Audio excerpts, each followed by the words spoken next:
Zbadal som, ako po ceste beha kačička s malým. Zastal som a v kanáli som videl, že sa pohybujú ďalšie malé.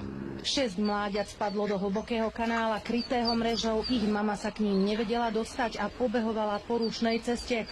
Všimol si ju okoloidúci vodič, ktorý neváhal zavolať hasičov.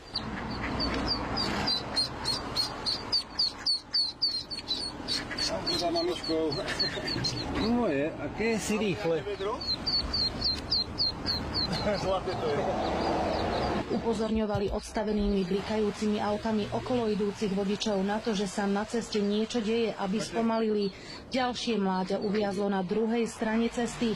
Hasiči liezli do kanála popri autách, ktoré cestou prechádzali. V premávke si tak museli dávať pozor aj sami na seba.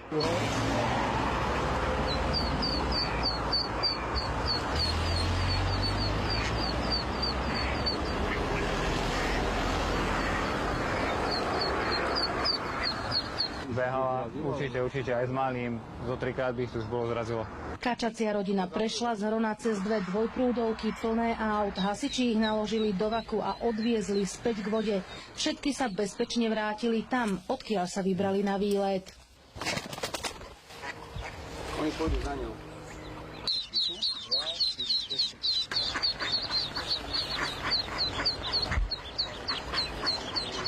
Z Banskej Bystrice Katarína Kováčiková, televízia JOJ.